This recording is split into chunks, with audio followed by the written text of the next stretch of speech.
আসসালামু আলাইকুম। গ্রামীণ ব্যাংক নোবেল বিজয়ী এ, শান্তি শান্তি নোবেল বিজয়ী শান্তি পুরস্কার বিজয়ী প্রতিষ্ঠান।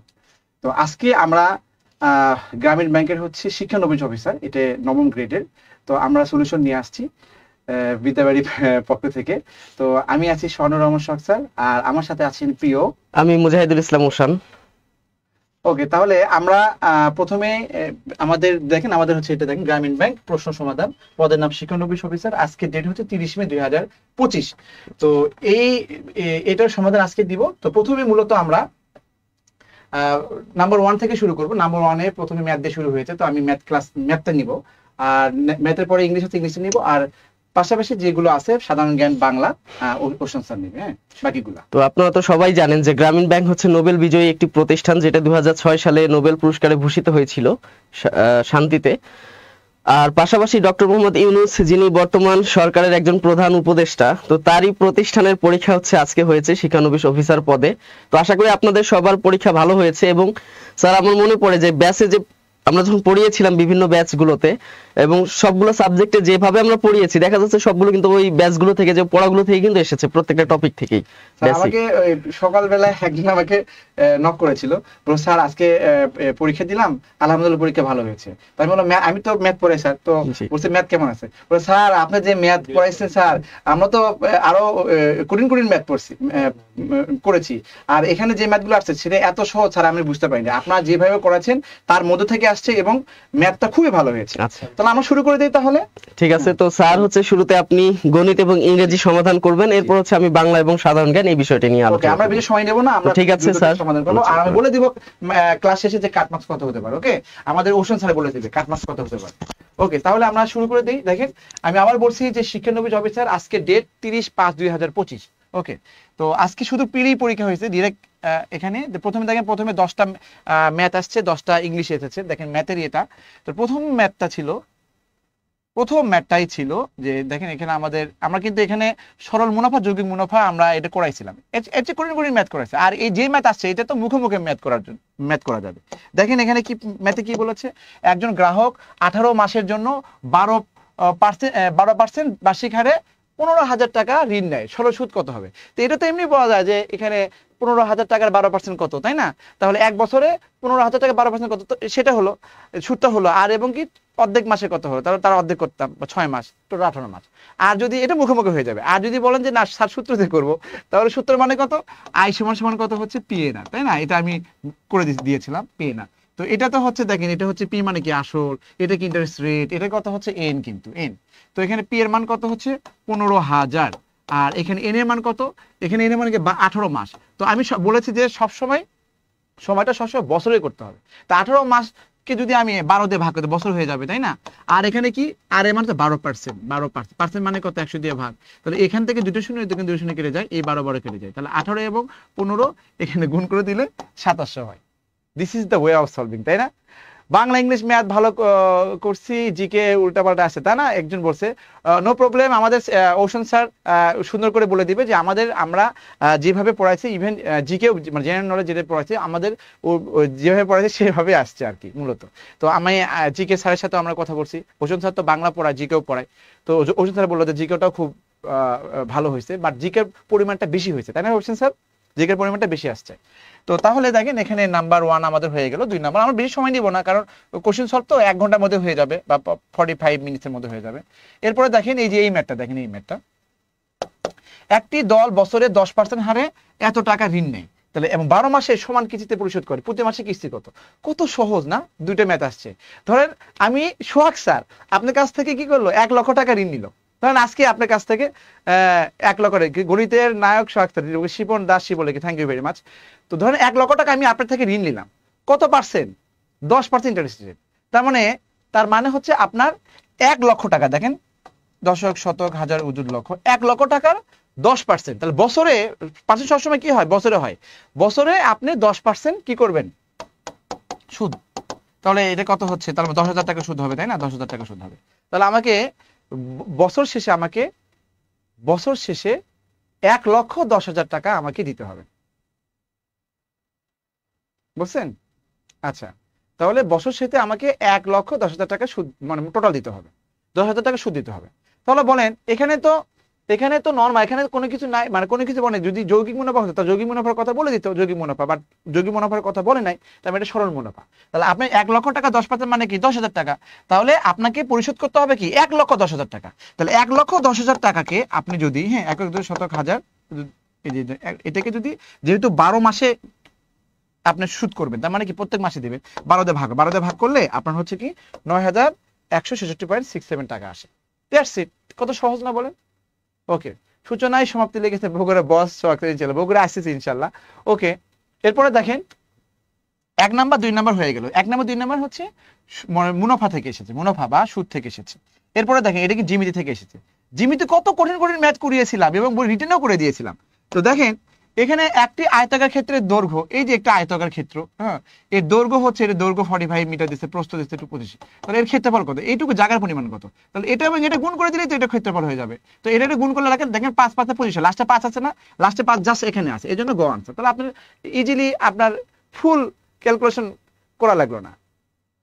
আর কি সুন্দর প্রশ্ন, এর প্রশ্ন তো পুরো দাঁত ভেঙে দিচ্ছে। জি শিপন দাস, এর প্রশ্ন আসলে এক্সেপশনাল প্রশ্ন ছিল, ওটা আসলে কি বলবো, এটা পরিসংখ্যান থেকেও এসেছিল এরকম। হ্যাঁ, তো আপনারা একটা কাজ করেন, আমাদের লাইভটা শেয়ার করে দেন। আমরা দেখেন লাঞ্চ না করে চলে আসছি, বুঝতে পেরেছেন, আমরা কিন্তু সকালেই আসছি, বাট নামাজ পড়ে কিন্তু আমরা লাঞ্চ করি, লাঞ্চ না করে আমরা কি করলাম, চলে আসছি। দেখেন ওশন স্যার লাঞ্চ করতো, হ্যাঁ আমি স্যার ও লাঞ্চ করার দরকার নাই, স্টুডেন্টরা হচ্ছে ওদের আগ্রহে বসে আছে যে কখন সলিউশন দিব, তো এই জন্য ওশন স্যারও লাঞ্চ করে নাই, ওটাকে ধরে নিয়ে আসছি।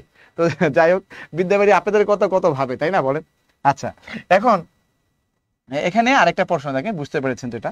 এখানে দেখেন এই ম্যাথটা ডিরেক্ট আমাদের লেখা শীট থেকে কমন এসেছে, যে 5 8, এটাও আসছে আর কি, 5 8 11 14 ধারে কোন পদ এত। তো এটা হচ্ছে যে এন তো পদ মানে কি A plus N minus 1 into D, এটা সূত্রের মাধ্যমে করা যায়।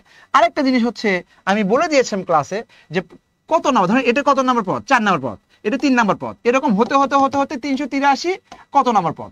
এটা সিস্টেম শিখেছিলাম যে পদ সংখ্যা মানে এন, পদ সংখ্যা মানে হচ্ছে শেষ পদ থেকে প্রথম পদ বিয়োগ, দেখেন প্রথম পদ, দেখেন আমি আবার বলছি, শেষ পদ থেকে প্রথম পদ বিয়োগ, আর এখানে ডি, যে কোনো দুই পদের পার্থক্য, যে কোনো দুই পদের পার্থক্য মানে 3 আর প্লাস 1, বুঝতে পারছেন?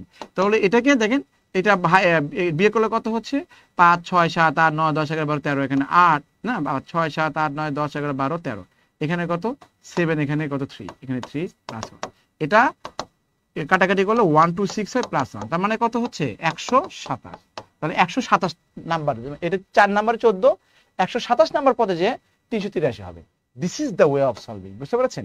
এই ওয়েতে আমরা সলভ করেছিলাম। এটা হচ্ছে আমার ট্রিক্স ছিল, যে পদ সংখ্যা বের করার ক্ষেত্রে শেষ পদ থেকে প্রথম পদ বিয়োগ করে দিয়ে যে কোনো দুই পদের পার্থক্যতে ভাগ করবেন, আর শেষে প্লাস 1 করে দেবেন, বুঝতে পেরেছেন? এখন প্লাস 1 কেন করতে হয় এটা আমি ক্লাসে বলে দিই, কেন প্লাস 1 করতে হয়। এই জন্য আমার ক্লাস যারা করেছেন তাদের এগুলো কখনোই ভুল হবে না, কখনোই না, নেভার এভার। ওকে, নেভার এভার। এখন দেখেন এই ম্যাথটাও আমাদের লেখা শিটে ছিল, এই ম্যাথটাও লেখা শিটে ছিল এরকম একদম। একটি বইয়ের মূল্য 24 টাকা, কত সিম্পল, একটা বইয়ের মূল্য 24 টাকা, এই মূল্য বই তৈরির 80% ব্যয় নির্বাহ করা হয়। তার মানে কি, একটা বইয়ের মূল্য হচ্ছে 24 টাকা, বলছে যে আমার বইটা তৈরি করতে আমার 80% ব্যয় নির্বাহ হয়, তাই না? এই বই মানে এই 24 টাকা হতে তার মানে কি 80% না বলেন? তাহলে আমার টোটাল বই আমার কি 100%, টোটাল বইটা কি 100%। তাহলে আমাকে বলছে যে একটা বইয়ের মূল্য 24 টাকা, কিন্তু অ্যাকচুয়াল এটা বইয়ের মূল্য 24, কিন্তু অ্যাকচুয়ালি এর প্রোডাকশন করতে কিন্তু অনেক টাকা খরচ হয়, বুঝতে পারছেন, বই বানাতে। তাহলে সরকার এখানে ভুতুড়কি দেয়, বুঝতে পারছেন? সরকার এখন মনে করেন যে ইন্টারন্যাশনালি তেলের দাম বেড়ে গেল, এখন তেলের দাম কত লিটার প্রতি, মনে করেন ধরেন আমার গাড়িতে যে তেলটা ইউজ করি আমরা, তো লিটার প্রতি কত 126 টাকা বা 27 টাকা যেটা হোক। এখন ইন্টারন্যাশনালি যদি তেলের দাম বেড়ে যায়, এখন বাংলাদেশ সরকার যদি তেলের দাম বাড়ায় তাহলে সবকিছু দাম বাড়াবে। এখন বাংলাদেশ সরকার কি করবে, যে না ইন্টারন্যাশনালি তেলের দাম বেড়ে গেছে, আমরা তেল বেশি টাকা দিয়ে কিনে আমি জনগণকে কম টাকায় দিব, তাহলে কি তারা সরকারকে ভুতুড়কি দিতে হবে। That's the way. তা এখানে 24 টাকা হচ্ছে বইয়ের মূল্য সেল হচ্ছে, বাট এরা বলছে যে তৈরি করতে আমার এই টাকা খরচ হচ্ছে 80%, তাহলে 80% মানে কত হচ্ছে 24 টাকা। তাহলে ফুল বই অ্যাকচুয়ালি কত 100% না, যে কোনো কিছুর 100% মানে কি প্রকৃত মূল্য। তাহলে 24 ইন্টু কত হচ্ছে 100 ডিভাইড কত হচ্ছে 80, তাহলে এই শূন্য শূন্য কেটে যায়, 4 দোকানে 8 অথবা 3 8 24 আর কি, হ্যাঁ, তার মানে 30 টাকা, বুঝতে পারো 30 টাকা। এই 30 টাকা তাহলে 24 টাকা তো হলো 80 তাহলে 100 তাহলে এখানে কত হচ্ছে 30, তাহলে অ্যাকচুয়ালি কত 30 টাকা, তাহলে এটা হলো 24 টাকা, তাহলে ভুতুর্কি দিচ্ছে কত, তাহলে সরকার তাহলে 30 টাকা খরচ করতেছে আর বই বিক্রি করতেছে কত 24 টাকা, তাহলে 6 টাকায় ভুতুর্কি দিচ্ছে না। দিস ইজ, এটাকে সাবসিডি বলা হয়। এটাকে কি বলা হয়? সাবসিডি। সাবসিডি মানে হচ্ছে ভুতুর্কি দেওয়া, বুঝতে পেরেছেন? সাবসিডি মানে হচ্ছে ভুতুর্কি দেওয়া।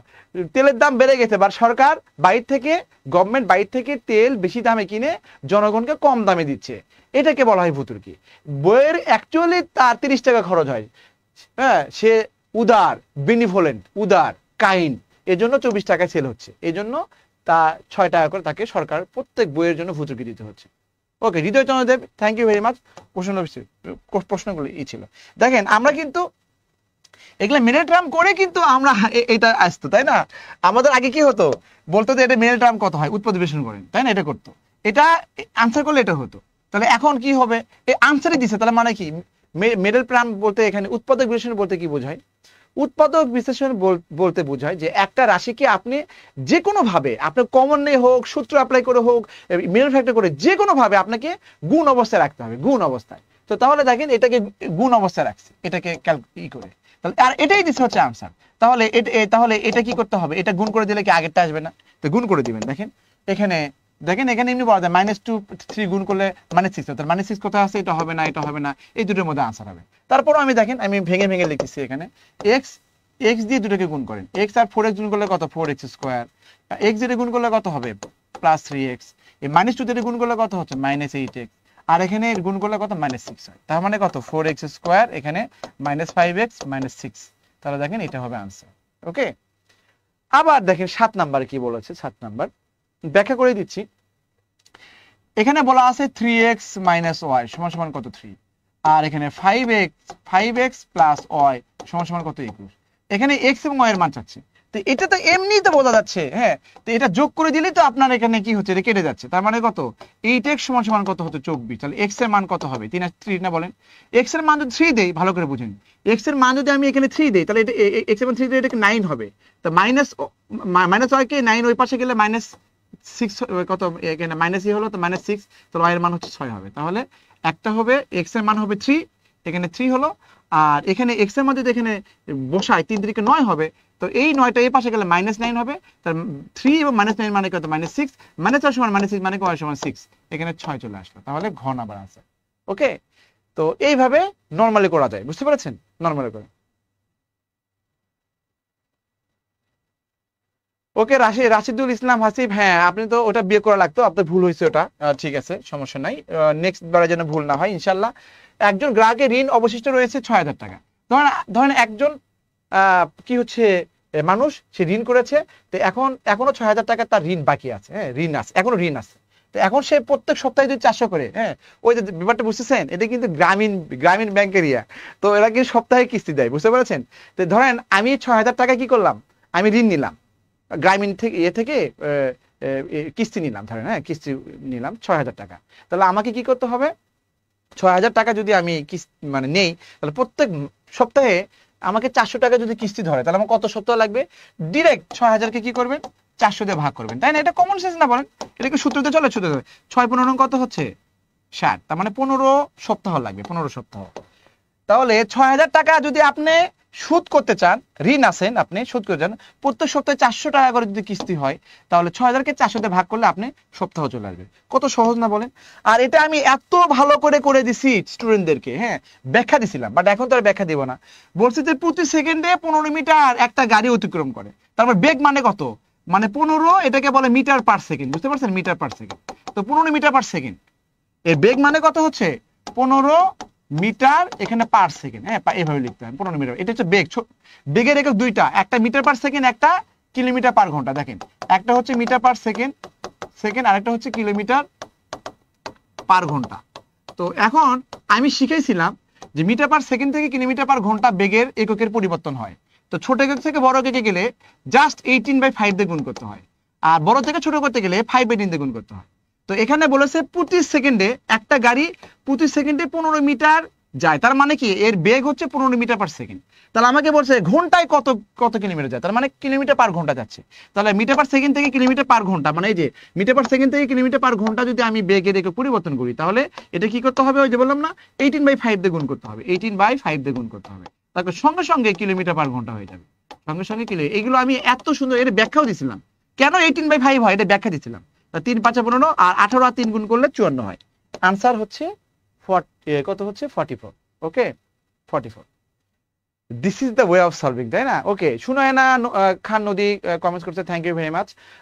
রিপা কর্মকার বলছে পরীক্ষা কি ঢাকা হয়েছে? না, পরীক্ষা ঢাকা হয়েছে, কুমিল্লা হয়েছে, যখন যে যেটাতে প্রিফার করেছে, যার কাছে যেটা হয়েছে বিভাগীয়তে হয়েছে আর কি। কুমিল্লা পরীক্ষা হয়েছে। দেখেন 54 কত সহজ না বলেন?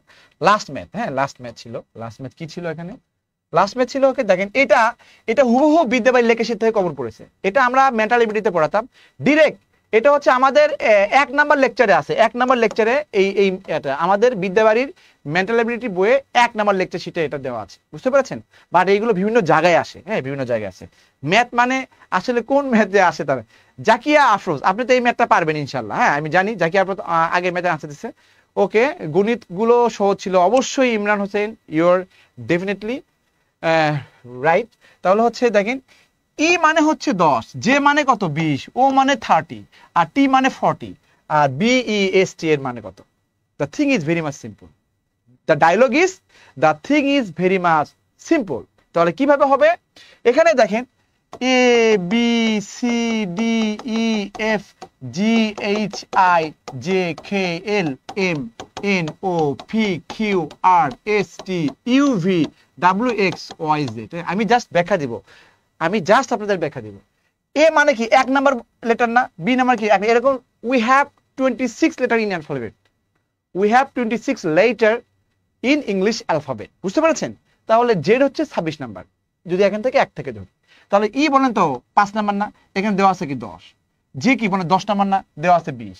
ও কি ও হচ্ছে 15 নাম্বার, দেওয়া আছে কত 30। তার মানে কি ডাবল ডাবল করে দিচ্ছে, তার মানে ডাবল ডাবল করে দিচ্ছে। তাহলে ই মানে 5 নাম্বার লেটার, বাট এখানে দেওয়া আছে কি 10। যে হচ্ছে 10 নাম্বার বলে কি লেখা আছে 20। ও হচ্ছে 15 নাম্বার, লেখা আছে কত? টি হচ্ছে 20 নাম্বার, লেখা আছে 40।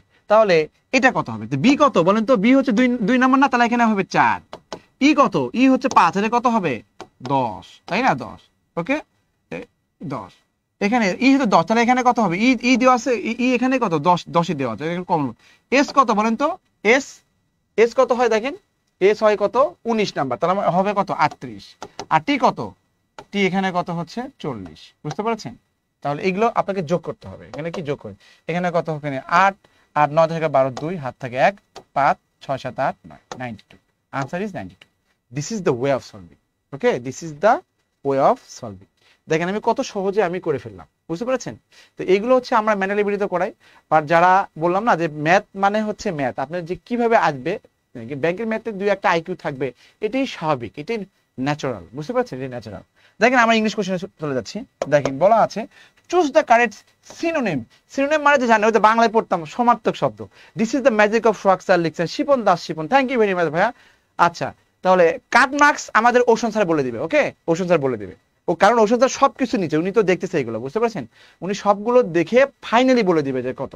আমি তো বাংলা কোনিমি দেখি না, আমি বলতে পারতেছি না এই মুহূর্তে, তবে অবশ্য পরে বলতে পারবো। ওকে, কাট মার্কসটা একটু লাস্টে বলি, সরি টু সে, হ্যাঁ ক্লাসের লাস্টে বলবো।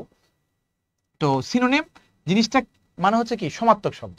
তো বিলিমিনার মানে কি দয়ালু, তাই না? দয়ালু, এটা কত সহজ ওয়ার্ড না আমার, দয়ালু। দয়ালু মানে কি কাইন্ড বা জেনারাস বা জেনারসিটি, অনেক কিছু আছে, এরকম অনেকগুলো ওয়ার্ড আছে। বাট আমাকে কি দিয়েছে? হস্টাইল, এটা মানে কি শত্রু। হস্টাইল মানে কি শত্রু ভাবাপন্ন, শত্রু। মিন মানে কি নিচ, নিচু, বা মিন মানে গড়, বাট ম্যাথে কিন্তু মিন মানে কি নিচু, হীন আর কি। তাহলে শত্রু হবে না, হীন হবে না। ক্রুয়েল মানে কি নিষ্ঠুর, তাহলে হবে কি কাইন্ড। এটা হচ্ছে সিনোনিম। দেখেন বাকিগুলো বলে দিলাম। এরপরে দেখেন fill in the blanks. Neither, দেখেন neither of the boys. Neither যদি কোনো সেন্টেন্সে থাকে, হ্যাঁ, তাহলে নেইদার এইদার এগুলো সবসময় কি হবে? সিঙ্গুলার। এখানে আপনার নাউন প্লুরাল হোক সিঙ্গুলার হোক, ইট ডাজন্ট ম্যাটার। নেইদার আছে, আপনার ভার্ব, ফাইনাইট ভার্ব সবসময় সিঙ্গুলার হবে, বুঝতে পারছেন? তো সিঙ্গুলার ভার্ব কোথায় আছে? তো neither of the boys done their homework, তাহলে এখানে হ্যাজ হবে, দুটোতে আছে এখানে হ্যাজটা যাবে, বুঝতে পারছেন?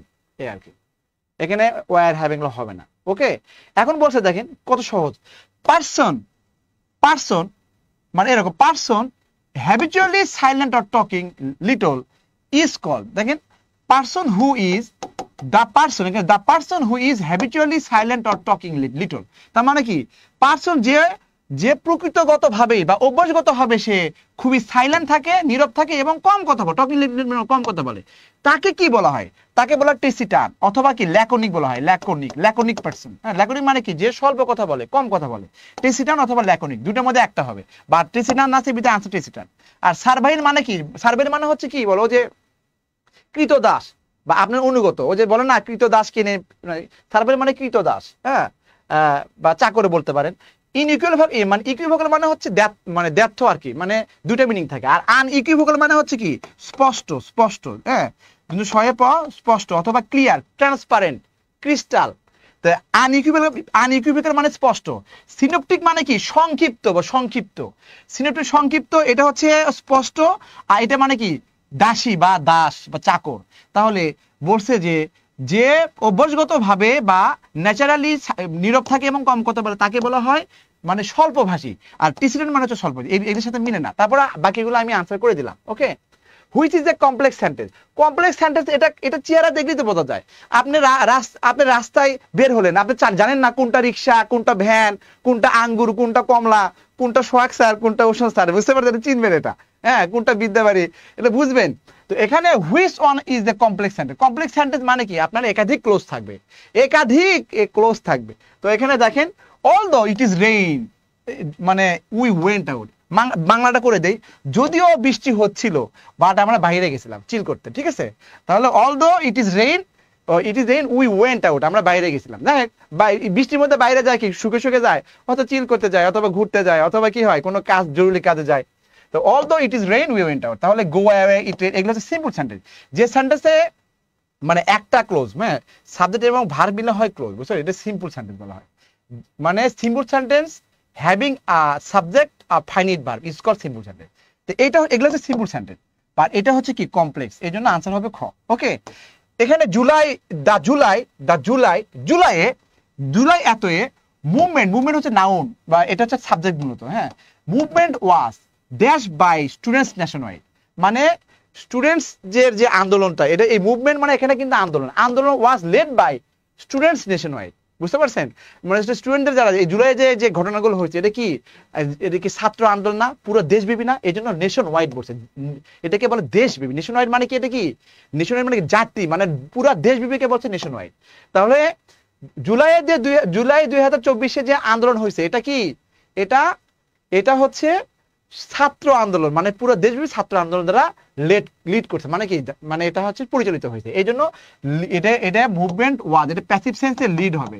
এই লিডটা প্যাসিভ সেন্সে, হ্যাঁ, এই লিডটা প্যাসিভ সেন্সে এলইডি হয়, বুঝতে পারছেন? এই জন্য এটা হবে আনসার, বুঝতে পারছেন? এটা আর এটাও হবে না, এটাও হবে না, এটা নর্মাল ভার্ব, বেস ভার্ব, এটাকে পাস্ট পার্টিসিপল করে লিড হয়, এই আর কি।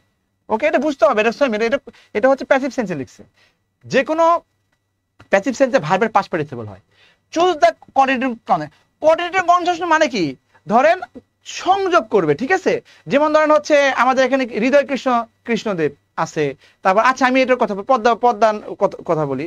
এই যে পদ্মা নদী, হ্যাঁ, ছিল, এখানে একটা কি করছে, ব্রিজ দিয়ে কি করেছে, কানেক্ট করে দিয়েছে না, যে এই দেশ আর ওই দেশ কানেক্ট করে দিয়েছে, হ্যাঁ। তো এটাকে বলা কোঅর্ডিনেটিং, কানেক্ট করে দেয়, মানে অ্যান্ড অর, বুঝতে পারছেন? এগুলোকে কানেক্ট করে দেয়। অ্যান্ড মনে করেন যে সে একজন ভালো ছেলে এবং সে একজন ভালো কি মানুষ, তাহলে অ্যান্ড সে একজন ভালো ছেলে এবং ভালো মানুষ, বুঝতে পেরেছেন? তো অ্যান্ড অথবা অর দিয়ে কানেক্ট করতে, এগুলো হচ্ছে কোঅর্ডিনেটিং কনজাংশন বলে।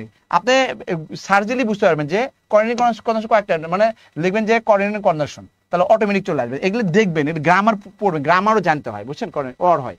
দ্য ম্যাচ ওয়াজ, দেখেন এখানে বলছে দ্য ম্যাচ, এটা নাউন, এটা সাবজেক্ট। দ্য ম্যাচ, এটা কি প্যাসিভ সেন্সে বলছে, the match was dash because of inauspicious. দেখেন অসপিশিয়াস হচ্ছে কি অনুকূল, ধরুন আজকে কোনো বৃষ্টি হচ্ছে না, ওয়েদারটা খুব সুন্দর রোমান্টিক ওয়েদার, তাহলে এটা কি অসপিশিয়াস ওয়েদার।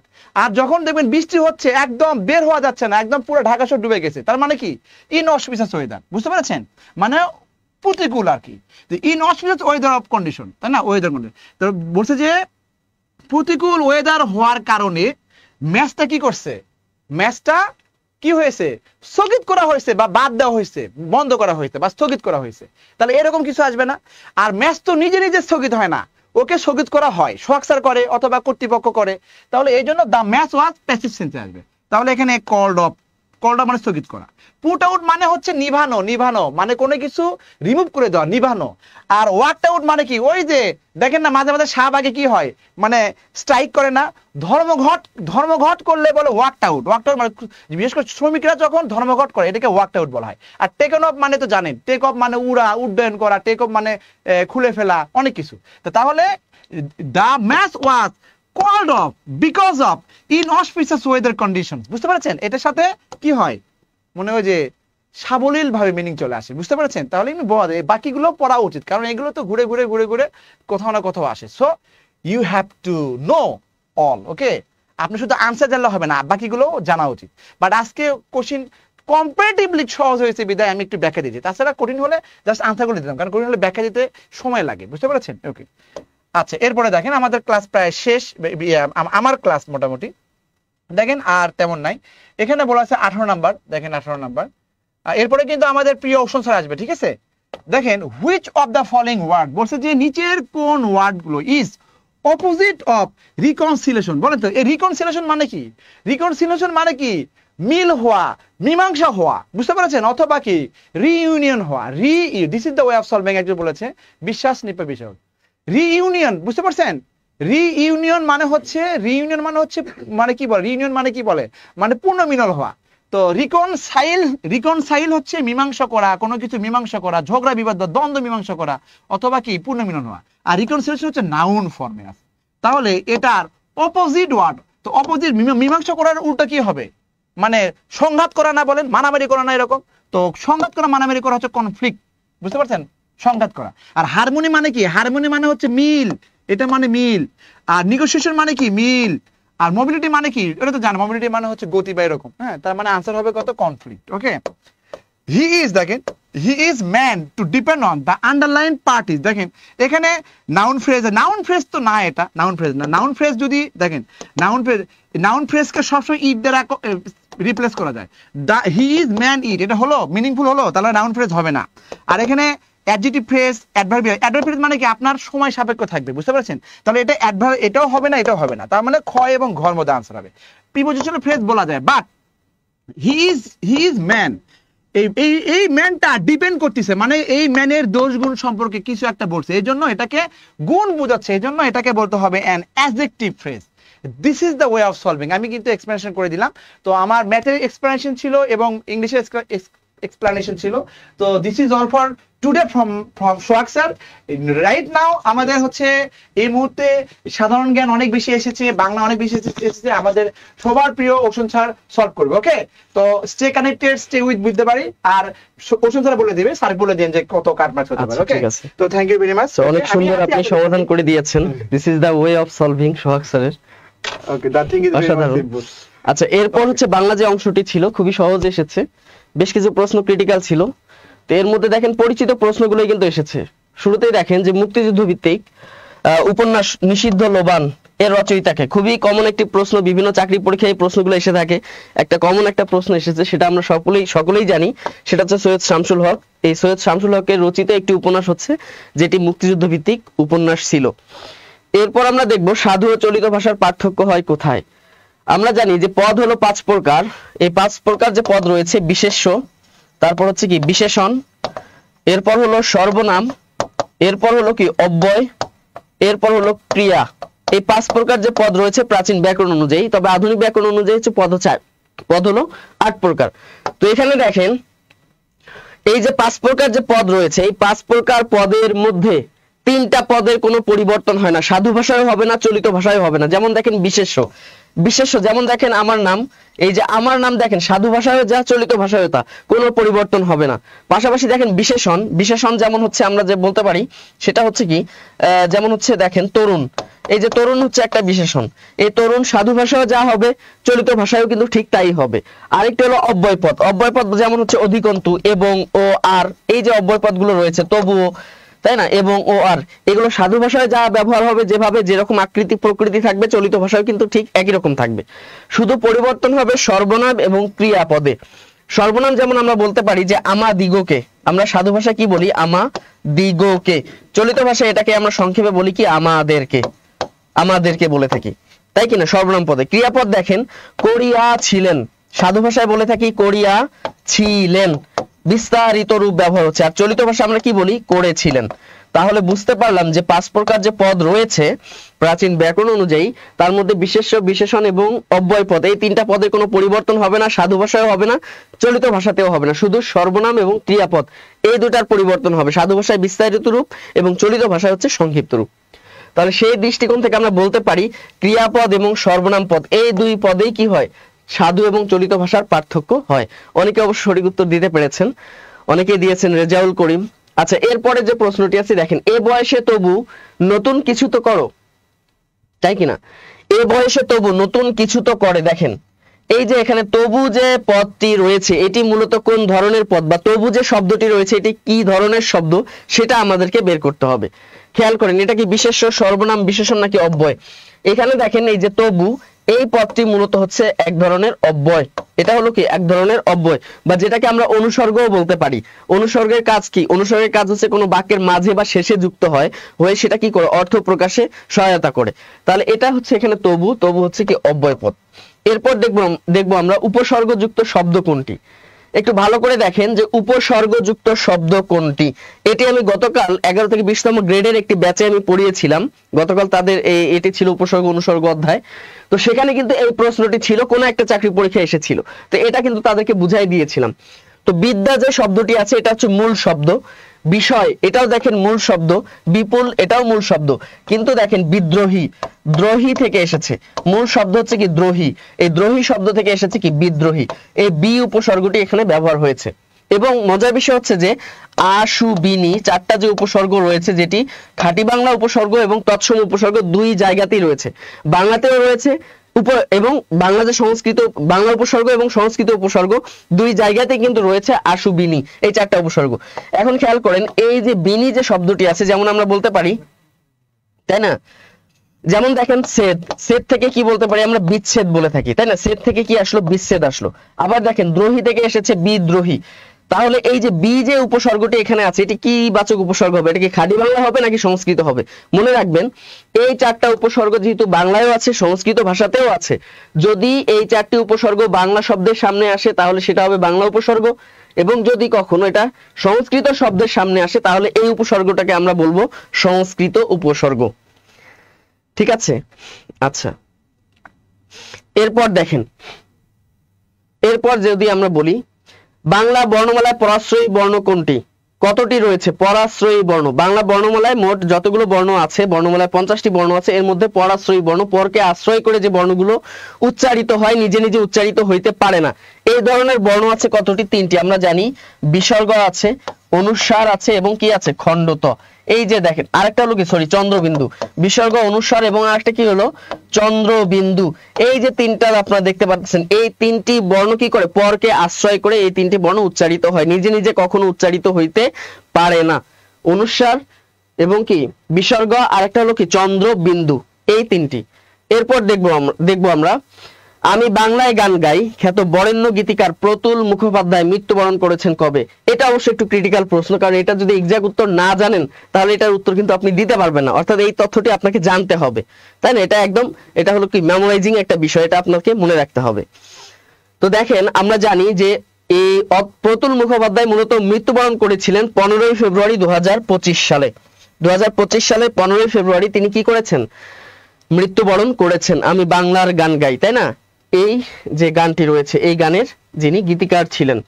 এরপর আমরা দেখব পরবর্তী যে প্রশ্নটি আছে সেটা হচ্ছে ফুলের গন্ধে মৌমাছি আসে, বাক্যে ফুলের কোন কারক? এটি অবশ্য ক্রিটিক্যাল একটি প্রশ্ন, এটা অনেকেই পারবেন না। ফুলের গন্ধে মৌমাছি আসে, বাক্যে ফুলের কোন কারক, কোন বিভক্তি বা কোন কারক হইতে পারে? আমরা একটা বিষয় দেখি, সেটি হলো যেমন আমরা অনেক সময় বলি না যে হামিদের ভাই, খেয়াল করেন, হামিদের ভাই বাড়ি আসে, বাড়ি আসে, খেয়াল করেন এই যে একটা বাক্য বললাম যে হামিদের ভাই বাড়ি আসে। কারক মানে কি? কারক বলতে হচ্ছে কি নামপদের সাথে ক্রিয়াপদের কি থাকবে? সম্পর্ক থাকতে হবে। নামপদের সাথে ক্রিয়াপদের সম্পর্ক যদি থাকে তাহলে সেটি হবে মূলত ওইটাই হবে কি কারক। কিন্তু কখনো যদি দেখা যায় যে নামপদের সাথে ক্রিয়াপদের সম্পর্ক নেই, সম্পর্ক হচ্ছে অন্য কোনো পদের, তাহলে সেটার নাম হচ্ছে সম্বন্ধ পদ। মনে রাখবেন সেটা হলো কি বলা হয়? সম্বন্ধ পদ বলা হয়। যেমন দেখেন হামিদের ভাই বাড়ি আসে, এখানে খেয়াল করেন এই হামিদের সাথে সম্পর্ক কার? এই আশার সম্পর্ক কি আছে? হামিদের সাথে কি আশার সম্পর্ক আছে? নাই। কার সম্পর্ক? ভাইয়ের সম্পর্ক। এখানে সম্বন্ধ হয়েছে হামিদের সাথে ভাইয়ের, ক্রিয়ার সাথে কিন্তু হয় নাই, ক্রিয়ার সাথে হয় নাই। তাহলে দেখেন এই বাক্যে হামিদের সাথে সম্পর্ক হয়েছে ভাইয়ের, তাহলে হামিদের সাথে সম্পর্ক হওয়ার উচিত ছিল কার? আশের। কিন্তু আসে কে? আসে ইচ্ছে ভাই, হামিদ কিন্তু আসে না, আসে কে? ভাই আসে। কিন্তু এখানে হামিদের সাথে সম্পর্ক হয়েছে ভাইয়ের। তাহলে দেখেন এই নাম পদের সাথে ক্রিয়াপদের সম্পর্ক না হয়ে অন্য একটা পদের সাথে সম্পর্ক হওয়ার কারণে এই হামিদটা হবে মূলত সম্বন্ধ পদ। ঠিক একইভাবে দেখেন ফুলের গন্ধে মৌমাছি আসে, এখানে ফুলের সাথে আশের কোনো সম্পর্ক আছে? কোনো সম্পর্ক কিন্তু নাই, বরং ফুলের সাথে সম্পর্ক হয়েছে গন্ধের। দেখেন ভালো করে বুঝেন, ফুলের সাথে সম্পর্ক হয়েছে গন্ধের, অর্থাৎ নাম পদের সাথে ক্রিয়ার সম্পর্ক না হয়ে অন্য একটা পদের সম্পর্ক হয়েছে, এটাকেই বলা হয় সম্বন্ধ পদ। তাহলে এখানে ফুলেরটা কি হবে? সম্বন্ধ পদ। এটা একটু ক্রিটিক্যাল প্রশ্ন, যদি আপনি এক্সাক্ট তথ্য যদি না জানেন তাহলে দেখা যাবে যে উত্তর করতে পারবেন না। যে অসংখ্য ধন্যবাদ, লিজা বলেছেন, সুলতানা আজাদ আছেন, অনেকেই যুক্ত আছেন, সঠিক উত্তর দিতে পেরেছেন। এরপর দেখেন গণ অভ্যুত্থান শব্দটি কিভাবে গঠিত? গণ অভ্যুত্থান এটি কি সন্ধিজাত শব্দ নাকি উপসর্গজাত, প্রত্যয়জাত? অবশ্যই দেখেন গণ অভ্যুত্থান শেষে তো কোনো অতিরিক্ত কি আকার, ইকার, উকার বা আনি, উনি, ইতি এগুলো কোনো কিছু আছে? নাই, প্রত্যয় হবে না, সন্ধিজাত শব্দ গণ অভ্যুত্থান। অভিযোগ উত্থান যদি থাকতো অভ্যুত্থান শব্দটি কি শব্দ? তাহলে আমরা বলতাম যে অভিযোগ উত্থান, আমরা বলতে পারতাম অভিযোগ কি উত্থান বলতে পারতাম, এটা হলো সন্ধিজাত শব্দ। কিন্তু গণ অভ্যুত্থান কি হবে? উপসর্গ আছে, উপসর্গ নাই, গণ বলতে কোনো উপসর্গ নাই, তাহলে অবশ্যই এটা কি হবে? সমাসবদ্ধ শব্দ হবে। এখন গণ অভ্যুত্থান শব্দের ব্যাস বাক্যটা কি হবে? ব্যাস বাক্য হচ্ছে গণের অভ্যুত্থান। মনে রাখবেন গণের অভ্যুত্থান, গণের অভ্যুত্থান। দেখেন যদি কখনো পূর্ব পদে কিসের প্রয়োগ থাকে, পূর্ব পদে যদি বিভক্তি আসে তাহলে সেটাকে বলা হবে তৎপুরুষ সমাস। মনে রাখবেন সমাসে পূর্বপদ এবং পরপদ দুইটা পদ থাকে, পূর্ব পদে যদি কখনো বিভক্তি যুক্ত হয়, পূর্বপদ যদি কখনো বিভক্তি যুক্ত হয় তাহলে সেই সমাসের নাম হবে কি? তৎপুরুষ সমাস। এখন দেখার কথা যে পূর্ব পদে কোন বিভক্তি যুক্ত হয়েছে, পূর্ব পদে কোন ধরনের বিভক্তিটা যুক্ত হয়েছে, প্রথমা, দ্বিতীয়া, তৃতীয়া, চতুর্থী নাকি পঞ্চমী বিভক্তি? তো র এর হচ্ছে কি? ষষ্ঠী বিভক্তি। এই র এবং এর হচ্ছে মূলত ষষ্ঠী বিভক্তি। তাহলে আমরা বলতেই পারি যে গণ অভ্যুত্থান হচ্ছে কি? ষষ্ঠী তৎপুরুষ সমাস। সেই হিসাবে তো সেই হিসাবে গণ অভ্যুত্থান শব্দটি হচ্ছে কি? সমাসবদ্ধ শব্দ। এই যে দেখবেন উত্তর করবেন কি কৌশলে, এই কৌশলে আপনাকে কিন্তু উত্তর করতে হবে। উত্তর করার ক্ষেত্রে আপনারা যখন বাসায় অনুশীলন করবেন তখন এই কৌশলগুলো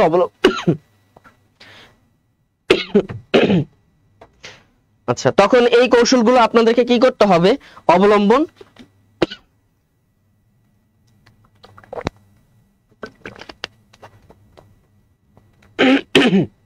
দুঃখিত, এই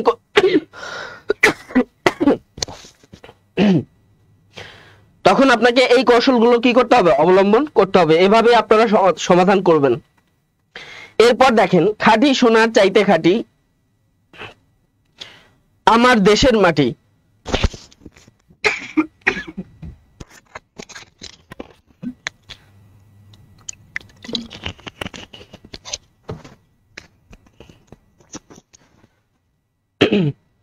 এরপর দেখবেন যে খাঁটি সোনার চাইতে খাঁটি আমার দেশের মাটি, এটি কোন ধরনের বাক্য?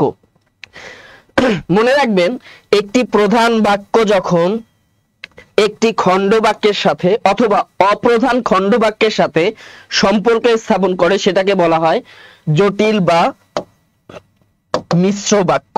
জটিল বা মিশ্র বাক্য। এবং দুইটা বাক্যের মাঝখানে যদি কখনো কমা দেখেন তাহলে অবশ্যই সেটা সাধারণত জটিল বা মিশ্র বাক্য হবে, অবশ্যই সেটা জটিল বা মিশ্র বাক্য হবে। তাহলে এটি উত্তর হবে কি জটিল বা মিশ্র বাক্য। এরপর দেখবো আমরা পরবর্তী যে প্রশ্নগুলো আছে সেগুলো আমরা দেখার চেষ্টা করব। একটু ভালো করে দেখেন, সেটি হচ্ছে এই যে এবার আসবো আমরা সাধারণ জ্ঞান যে অংশটুকু ছিল। দেখেন সাধারণ জ্ঞান অংশে কিন্তু 31টি প্রশ্ন এসেছে, সব থেকে বেশি প্রশ্ন এসেছে সাধারণ জ্ঞান অংশে। খেয়াল করেন টাইম ম্যাগাজিনের দ্য ওয়ার্ল্ডস গ্রেটেস্ট, তারপর হচ্ছে কি প্লেটেস্ট প্লেসেস অফ 2025, এই যে বিষয়টি রয়েছে তাই না, দ্য ওয়ার্ল্ড গ্রেটেস্ট প্লেটেস্ট প্লেসেস অফ 2025, এখানে স্থান পেয়েছে বাংলাদেশের কোন মসজিদ, সেই মসজিদের নাম কি? এটা অবশ্যই সাম্প্রতিক জ্ঞান থেকে একটি প্রশ্ন এসেছে। আমরা সবাই জানি সেটি সঠিক উত্তর হচ্ছে জেবুন্নেসা মসজিদ। সাভারে অবস্থিত জেবুন্নেসা যে মসজিদটি আছে এই মসজিদটি এখানে কি পেয়েছে, স্থান পেয়েছে। এরপর দেখেন 16ই ডিসেম্বর 1971 সাল কি বার ছিল? কমন একটি প্রশ্ন, বিসিএস এও কিন্তু এই প্রশ্নটি এসেছিল। 16ই ডিসেম্বর 1971 সাল কি দিবস ছিল? বলেন দেখি, কে কমেন্টস করবেন? সঠিক উত্তর কে দিতে পারবেন একটু দেখেন। দেখি আমরা একটু অপেক্ষা করি সঠিক উত্তর কোনটি হবে। 16ই ডিসেম্বর 1971 সাল কি বার ছিল? একটু উত্তর দেখি সবার। আচ্ছা আমরা জানি 16ই ডিসেম্বর 1971 সাল ছিল কি বৃহস্পতিবার। একই সাথে 21শে ফেব্রুয়ারি 1952 সাল, মনে রাখবেন 21শে ফেব্রুয়ারি 1952 সালও কি ছিল? বৃহস্পতিবার ছিল। একইভাবে 26শে মার্চ যদি ধরি, 26শে মার্চ কত সাল? 1971 সাল। 26শে মার্চ 1971 সাল কি বার ছিল? আমরা জানি সেদিন ছিল শুক্রবার। মনে রাখবেন এই বারগুলো মনে রাখবেন। বাংলাদেশের যে জাতীয় দিবস আছে তাই না, স্বাধীনতা দিবস 16ই ডিসেম্বর 1971, বিজয় দিবস ছিল বৃহস্পতিবার। এরপর 26শে মার্চ 1971 স্বাধীনতা দিবস ছিল কি বার? শুক্রবার। আর আমাদের যে ভাষা দিবস ছিল বা শহীদ দিবস ছিল, যেটি আন্তর্জাতিক মাতৃভাষা দিবস অথবা জাতীয় শহীদ দিবস 21শে ফেব্রুয়ারি, সেই দিনটি ছিল মূলত শুক্রবার। এরপর আমরা দেখব পরবর্তী যে প্রশ্নটি এসেছে সেটি আমরা দেখব। বাংলাদেশের নবায়নযোগ্য জ্বালানির প্রধান উৎস কি? দেখেন বাংলাদেশের নবায়নযোগ্য জ্বালানি সৌর বিদ্যুৎ, বায়ু বিদ্যুৎ, বায়োগ্যাস এবং বর্জ্য থেকে বিদ্যুৎ। আমরা খুব ভালো করেই জানি নবায়নযোগ্য জ্বালানি যেভাবেই প্রশ্ন করুক না কেন, নবায়নযোগ্য জ্বালানি বলতেই বুঝাবে সেটা হচ্ছে সৌর বিদ্যুৎ।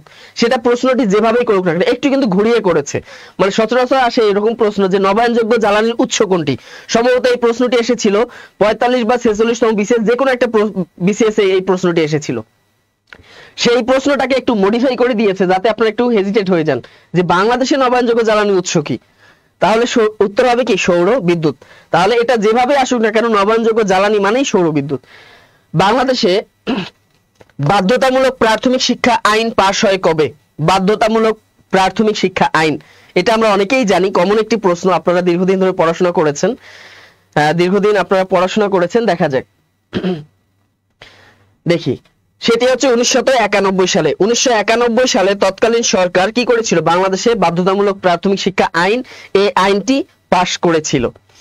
আচ্ছা এছাড়াও আমাদের ইউটিউবে অনেকেই যুক্ত আছেন, যারা ইউটিউবে যুক্ত আছেন সবাইকে স্বাগত জানাচ্ছি বিদ্যাবাড়ি থেকে। ঐতিহাসিক ফারাক্কা লং মার্চ এটা অনুষ্ঠিত হয় কবে? এই যে ঐতিহাসিক ফারাক্কা লং মার্চ যেটি অনুষ্ঠিত হয়েছিল 1976 সালের 16ই মে, যেটি অনুষ্ঠিত হয়েছিল। তো এই যে ফারাক্কা লং মার্চ এটা নেতৃত্ব দিয়েছিলেন কিন্তু তৎকালীন যে প্রবীণ একজন রাজনীতিবিদ ছিলেন মাওলানা আব্দুল হামিদ খান ভাসানী, তার নেতৃত্বে মূলত ফারাক্কা লং মার্চ মানে এই লং মার্চ সূচনা হয়েছিল। তবে এটা কিন্তু অনুষ্ঠিত হয়েছিল 16ই মে 1976 সালে। 16ই মে 1976 সালে তিনি এটা নেতৃত্ব দিয়েছিলেন। এরপর দেখবো আমরা গমের জাত নয় কোনটি? মনে রাখবেন গমের যত জাত আছে সবগুলো হচ্ছে নাম। সাধারণত কি নাম? প্রাণীর নাম, ব্যক্তির নাম, মানে যত ধরনের নাম আছে সেগুলো হচ্ছে গমের বিভিন্ন জাতের নাম। তো সেই দৃষ্টিকোণ থেকে দেখেন দোয়েল এটা একটা নাম, এটা গমের জাত। আকবর এটাও একটি নাম, এটাও কি গমের জাত। কাঞ্চন এটাও একটি নাম, এটাও গমের জাত। কিন্তু মোহর দেখেন এটা সচরাচর মোহর নাম আছে, তবে এটা দেখেন আর তিনটা থেকে কিন্তু একটু ভিন্ন ধর্মী, মানে আর তিনটার মতো এত সরাসরি কিন্তু নাম নয়। তো সেই দৃষ্টিকোণ থেকে এখানে সঠিক উত্তর কি হবে? অবশ্যই মোহর হবে। এটা নিজস্ব বুদ্ধিমত্তা দিয়েই করা যায়। এরপর দেখেন বিমস্টেকে বাংলাদেশের ক্ষেত্রে নেতৃত্ব দেয় বাংলাদেশ বিমস্টেকে কোন ক্ষেত্রে নেতৃত্ব দিয়েছিলেন? এটাও কিন্তু সাম্প্রতিক কালের একটি প্রশ্ন। কোনটি হবে দেখি, একটু সঠিক উত্তর করার চেষ্টা করি, একটু সঠিক উত্তর করার চেষ্টা করব যারা এখানে লাইভে যুক্ত আছেন, তাই না? সেটি হচ্ছে নিরাপত্তা, পরিবেশ ও জলবায়ু বিজ্ঞান, প্রযুক্তি উদ্ভাবন, নাকি বাণিজ্য, বিনিয়োগ এবং উন্নয়ন? দেখেন এখানে সঠিক উত্তর হবে বাণিজ্য, বিনিয়োগ এবং উন্নয়ন। বাণিজ্য, বিনিয়োগ এবং উন্নয়ন, এই তিনটা ক্ষেত্রে বাংলাদেশ কি করেছিল? নেতৃত্ব দিয়েছিল। এরপর আমরা দেখব doctor Mohammad Yunus president award পান কত সালে?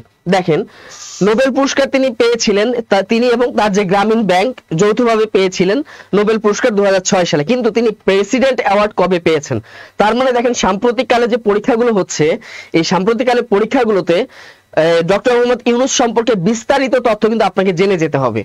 তো এখানে দেখেন কত সালে পেয়েছিল উনি, বলেন তো দেখি। 1978 সালে পেয়েছিলেন doctor Mohammad Yunus president award পেয়েছিলেন 1978 সালে। দেখি এই উত্তর কে দিতে পেরেছেন। যে আপনারা অবশ্যই কমেন্টস করবেন, অবশ্যই উত্তর করবেন, এবং পাশাপাশি আপনারা অবশ্যই শেয়ার দিবেন। শেয়ার দিলে হয় কি, যারা গ্রামীণ ব্যাংকের পরীক্ষাটা দিয়েছেন তার একটা উপকার হয়ে গেল, সে একটা প্রশ্ন সলভ পেয়ে গেছে, তার একটা উপকার হয়ে গেল। আর অন্যের উপকার করা মানে কি নিজেরও উপকার কিন্তু হয়ে যায়, তাই না? অন্যের উপকার করলে। এরপর আমরা দেখব জুলাই গণঅভ্যুত্থানে নির্বিচারে হত্যার ঘটনায় জবাবদিহিতা, জুলাই গণঅভ্যুত্থানে নির্বিচারে হত্যার ঘটনায় জবাবদিহিতা নিশ্চিত করতে জাতিসংঘ কতটি সুপারিশ করেছে? দেখেন সাম্প্রতিক সময়ের কিন্তু একটি প্রশ্ন। তার মানে জুলাই গণঅভ্যুত্থান, আমি গ্রামীণ ব্যাংকের নিয়ে একটা লাইভ নিয়েছিলাম গত বুধবার, আমার মনে আছে, সেখানে কিন্তু আমি আপনাদেরকে ভালো করে বলে দিয়েছিলাম যে গ্রামীণ ব্যাংক, ডক্টর মোহাম্মদ ইউনূস, জুলাই বিপ্লব, এই সম্পর্কে বিস্তারিত তথ্য জেনে যাবেন A to Z। দেখেন প্রশ্নগুলো কিন্তু কমন এসেছে, আমি কিন্তু ইউটিউবে এটা লাইভ নিয়েছিলাম গত বুধবার, একটু চেক দিয়ে নেবেন। এখানে মূলত করেছিল 41টি সুপারিশ করেছে, 41টি সুপারিশ করেছিল। এরপর দেখবো আমরা দ্য আর্ট অফ ট্রায়াম্ফ, এটা মূলত কি? দেখেন জুলাই বিপ্লব সম্পর্কে কিন্তু প্রশ্ন চলে আসছে, ডক্টর মোহাম্মদ ইউনূস সম্পর্কে চলে আসছে, এবং গ্রামীণ ব্যাংক, তিনটা টপিক থেকে কিন্তু প্রশ্ন এখানে এসেছে। এখানে দেখবো যে দ্য আর্ট অফ ট্রায়াম্ফ মূলত কি ছিল? জুলাই গণ অভ্যুত্থানের সচিত্র দলিল, নাকি জুলাই গণ অভ্যুত্থানের জন্য নির্মিত জাদুঘর, জুলাই গণ অভ্যুত্থানের জন্য নির্মিত একটি ভাস্কর্য, নাকি কোনোটিই নয়? এখানে কিন্তু অনেকেই কনফিউজড হয়ে যেতে পারেন। এখানেও কিন্তু এটাও কিন্তু একটা ক্রিটিক্যাল প্রশ্ন, যদিও এটা একদমই সহজ, এটা কমন একটি টপিক, তারপরেও কিন্তু অনেক সময় আপনারা কি দ্বিধাগ্রস্ত হয়ে যেতে পারেন যে আসলে কোনটা হবে। এটি হলো মূলত জুলাই গণ অভ্যুত্থানের একটা সচিত্র দলিল, মনে রাখবেন সচিত্র দলিল, জাদুঘরও নয়, ভাস্কর্যও নয়। এরপর দেখবো আমরা দিনাজপুরের দেবকোটকে বাংলার রাজধানী স্থাপন করেন কোন মুসলিম শাসক? দেখেন প্রাচীন কাল থেকে এসেছে, বাংলার যে প্রাচীন শাসন, সেই শাসন থেকে কিন্তু প্রশ্ন এসেছে। তার মানে দেখবো আমরা অন্যান্য যে প্রশ্নগুলো যদি আমরা দেখি, গণিত, বাংলা, ইংরেজি সবগুলো মোটামুটি সহজ থাকলেও সাধারণ জ্ঞান এসে কিন্তু একটু ক্রিটিক্যাল হয়েছে। ক্রিটিক্যাল বলতে সহজ প্রশ্ন, কিন্তু আপনি যদি তথ্যগুলো জানেন তাহলে সহজ, কিন্তু যদি তথ্যগুলো না জানেন তাহলে কিন্তু অনেকের কাছে এটা কঠিন লাগবে। এটি মূলত মনে রাখবেন দেবকোট, শর্ট টেকনিক দেবকোট, এই যে ব আছে না, দেবকোট বখতিয়ার, দেবকোটে কি হয়? বখতিয়ার হয়, নামের সাথে কিন্তু সেই শাসকের নামের মিল আছে, দেবকোট বখতিয়ার, বতে বখতিয়ার, সহজ কথায় মনে রাখবেন, এটি হচ্ছে কি বখতিয়ার খলজি। এরপর আমরা দেখব পরবর্তী যে প্রশ্নগুলো আছে, পরবর্তী সাধারণ জ্ঞানে যে প্রশ্নগুলো এসেছে সেটা আমরা দেখার চেষ্টা করব। গ্রামীণ ব্যাংক 16 সিদ্ধান্ত এর মাধ্যমে কি প্রচার করে? এই যে আমি যে আপনাদেরকে বলেছিলাম যে গ্রামীণ ব্যাংক সম্পর্কে বিস্তারিত তথ্য জানবেন, জুলাই বিপ্লব সম্পর্কে বিস্তারিত তথ্য জানবেন, এবং ডক্টর মোহাম্মদ ইউনূস সম্পর্কে বিস্তারিত তথ্য জানবেন। এই তিনটা তথ্য সামনে যত পরীক্ষা হবে, এই তিনটা বিষয় অবশ্যই অবশ্যই বিস্তারিত তথ্য জেনে যাবেন A to Z। এটা আসবেই, এই তিনটা টপিক থেকে এখন প্রশ্ন আসবেই।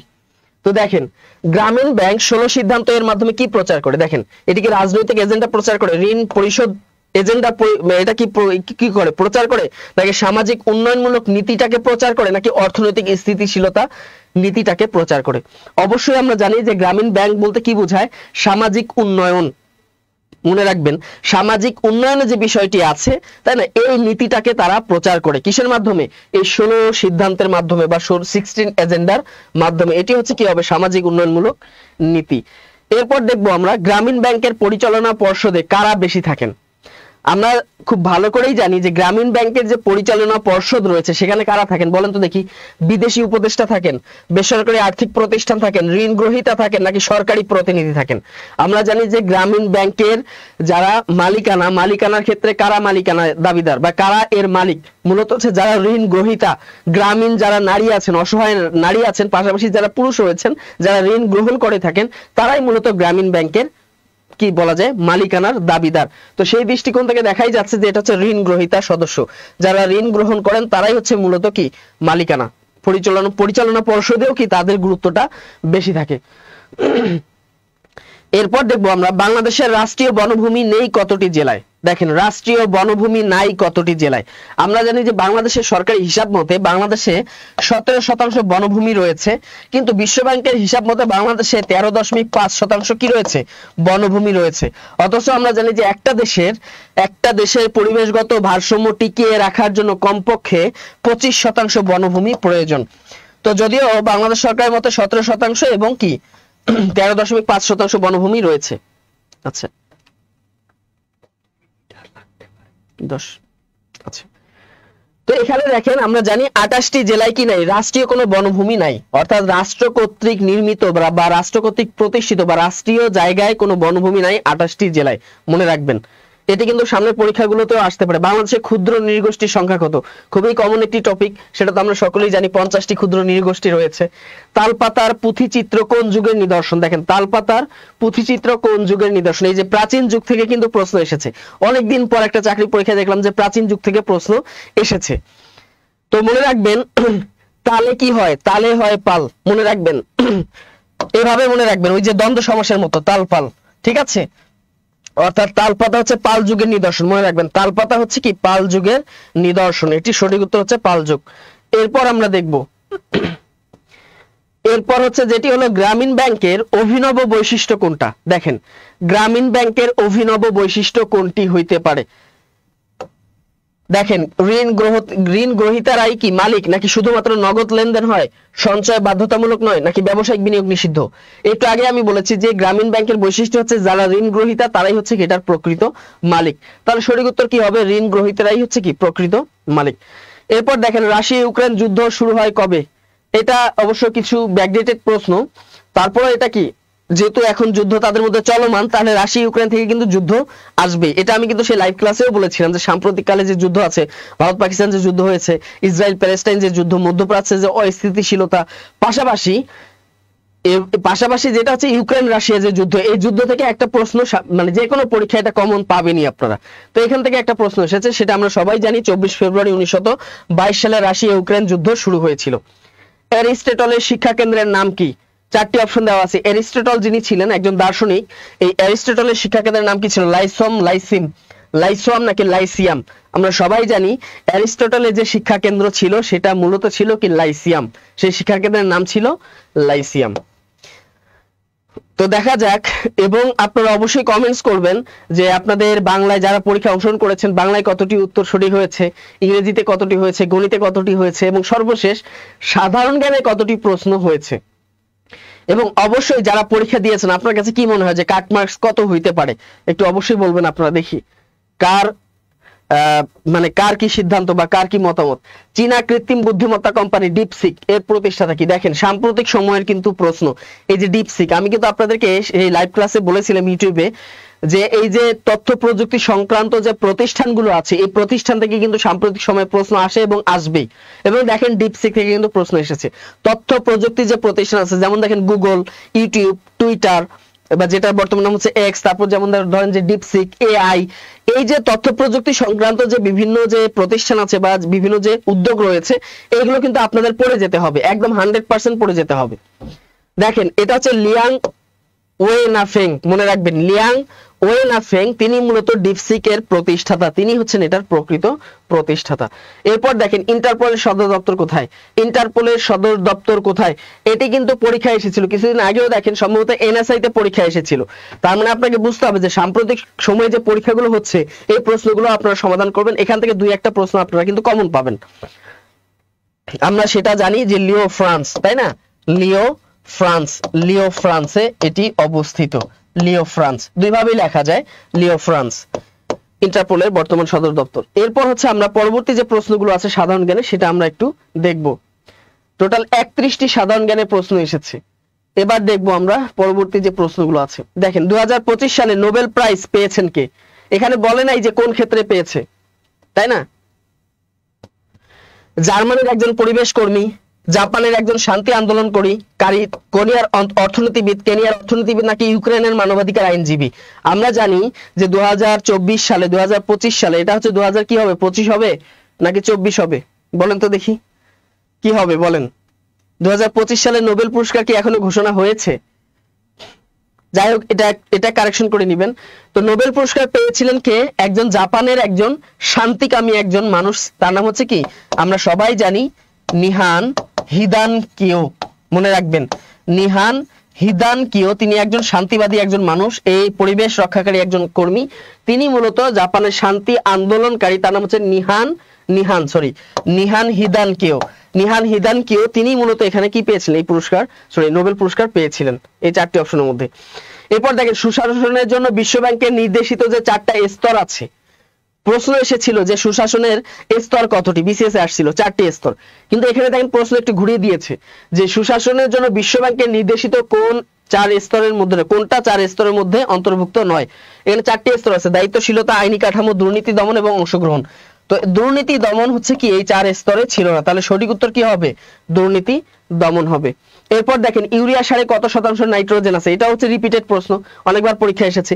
ইউরিয়া সারে কত শতাংশ কি ছিল? ইউরিয়া সারে কত শতাংশ নাইট্রোজেন থাকে আমরা জানি। তো আমরা সবাই জানি 46% কি থাকে? নাইট্রোজেন থাকে, মনে রাখবেন ইউরিয়া সারে।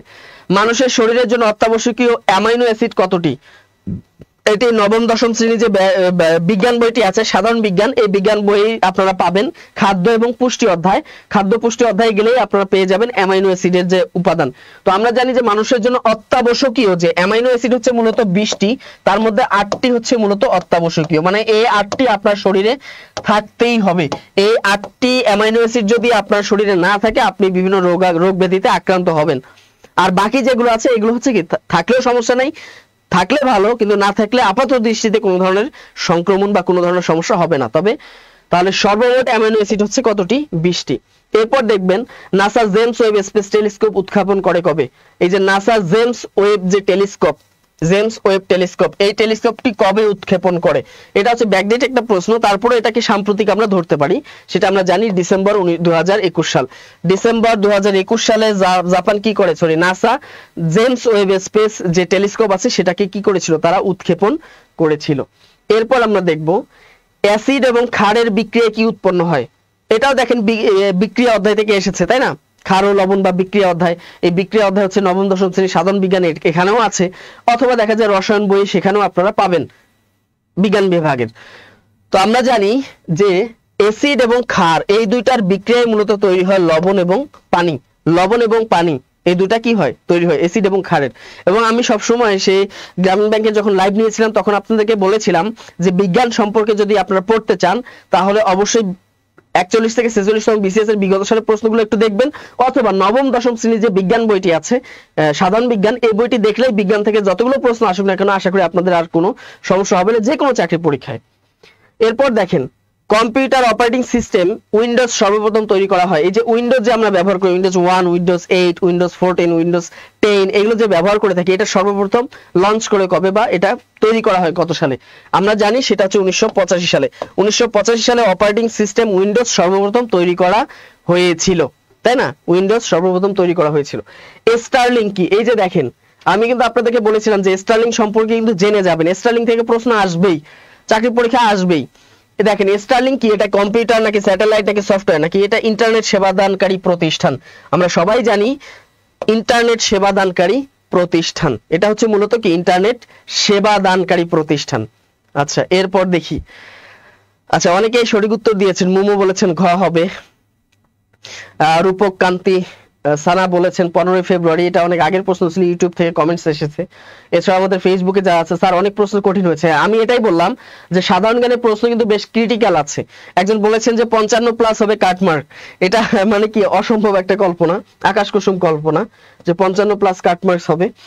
বাতাসের আর্দ্রতা মাপার যন্ত্রের নাম কি? এই যে দেখেন বাতাসের আর্দ্রতা যেমন আছে এখানে মাইক্রোমিটার, সিসমোগ্রাফ, ভূমিকম্প মনোমিটার, আর একটা হচ্ছে হাইগ্রোমিটার। আপনারা জানেন যে হাইগ্রো এটা হচ্ছে মূলত বাতাসকে বোঝায়, হাইগ্রোমিটার। সঠিক উত্তর হবে কি হাইগ্রোমিটার। এবার দেখবো আমরা ফেসবুকের সদর দপ্তর কোথায়। এই যে আমি আপনাদেরকে কিন্তু বলেছিলাম লাইভ, বুধবার যে লাইভ নিয়েছিলাম সেখানে বলেছিলাম যে তথ্য প্রযুক্তি থেকে বিশেষ করে তথ্য প্রযুক্তি সংক্রান্ত যে প্রতিষ্ঠানগুলো আছে এই প্রতিষ্ঠানগুলো একটু বিস্তারিত দেখে যাবেন। সদর দপ্তর কোথায়, কত সালে এটা প্রতিষ্ঠিত হয়, এটার মালিক কে, এটা কে প্রতিষ্ঠা করেন, এটার জনক কে, এগুলো দেখে যাবেন। এখান থেকে প্রশ্ন এসেছে ফেসবুকের সদর দপ্তর কোথায়? আমরা জানি ক্যালিফোর্নিয়া। এখানে ফেসবুক বলেন, ইনস্টাগ্রাম, মানে যত ধরনের তথ্য প্রযুক্তি সংক্রান্ত যত ধরনের প্রতিষ্ঠান আছে সবগুলোর কিন্তু সদর দপ্তর আমরা জানি সেটা হচ্ছে ক্যালিফোর্নিয়া, তাই না? এরপর আমরা সর্বশেষ যেটি প্রশ্ন দেখব, ব্লুটুথ কি ধরনের টেকনোলজি ব্যবহার করে? ব্লুটুথ, তাই না? এটা পরীক্ষা অনেকবার আসছে। ব্লুটুথ কি ধরনের টেকনোলজি ব্যবহার করে? সেটা কি ইনফ্রারেড, তাই না? ইনফ্রারেড নাকি মাইক্রোওয়েভ নাকি লেজার লাইট নাকি রেডিও ওয়েভ? আমরা জানি যে ব্লুটুথ মূলত এই রেডিও ওয়েভ, রেডিও তরঙ্গ যেটাকে বলা হয়, এই রেডিও তরঙ্গ ব্যবহার করে ব্লুটুথ কাজ করে। ঠিক আছে, তো এই ছিল আপনাদের 60টি প্রশ্ন। তো আপনারা বুঝতে পেরেছেন যে আপনাদের যে প্রশ্নগুলো হয়েছে এখানে, কার কতটি হয়েছে একটু কমেন্টস করবেন দেখি, খুব দ্রুত কমেন্টস করবেন যে কার কতটি প্রশ্ন হয়েছে, 60টির মধ্যে কার কতটি প্রশ্ন হয়েছে, একটু দ্রুত উত্তর করার চেষ্টা করবেন। দেখি একটু কমেন্টস দেখি, 2-1 মিনিট শুধু দেখবো। আচ্ছা, যে আমি তো বললাম যে অনেকগুলো প্রশ্ন এখানে বিসিএস থেকে এসেছে, বিসিএস এর প্রশ্নগুলো, এই জন্য বারবার বলি যে বিসিএস এর প্রশ্নগুলো অবশ্যই আপনারা ব্যাখ্যা সহকারে পড়বেন। চাকরি পরীক্ষা 8টা 10টা 5টা আপনারা কমন পাবেনই। আচ্ছা দেখি কার কতটি প্রশ্ন হয়েছে, একটু কমেন্টস দেখবো যে কার কতটি প্রশ্ন হয়েছে, খুব দ্রুত দিবেন। যারা পরীক্ষায় দিয়েছিলেন, যারা পরীক্ষা দিয়েছিলেন কার কতটি প্রশ্ন হয়েছে একটু কমেন্টস করবেন। আর পাশাপাশি যেটি হচ্ছে যে আজকে যে গ্রামীণ ব্যাংকের যে পরীক্ষা হয়েছে, সেই গ্রামীণ ব্যাংকের যে শিক্ষানবিশ অফিসার, এখান থেকে আমরা যতটুকু বুঝতে পারলাম যে আসলে সামনের পরীক্ষাগুলো কিভাবে হবে। সাম্প্রতিক সময়ে, হ্যাঁ সাম্প্রতিক সময়ে যে পরীক্ষাগুলো হয়েছে দেখবেন যে কিছু কিছু টপিক আছে কম্পালসারি, এই টপিক থেকে প্রশ্ন আসবেই। তার মানে সামনে যারা পরীক্ষা দিবেন তারাও একটু কি হয়ে গেলেন, তারাও একটু সচেতন হয়ে গেলেন যে আসলে সামনে কি রকম পরীক্ষা হতে পারে।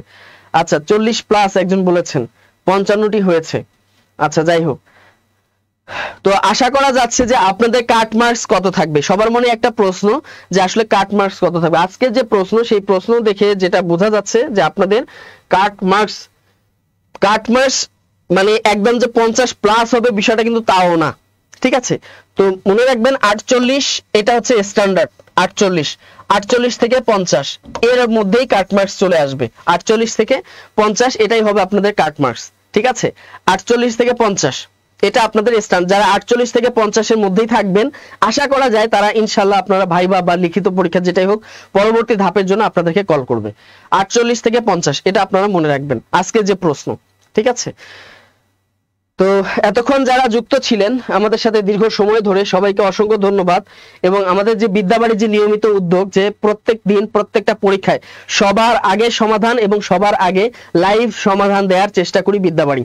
তো অবশ্যই আপনারা বিদ্যাবাড়ির পাশে থাকবেন এবং আপনারাই কিন্তু আমাদের হচ্ছেন কি, মানে আপনারাই হচ্ছেন আমাদের উৎসাহ।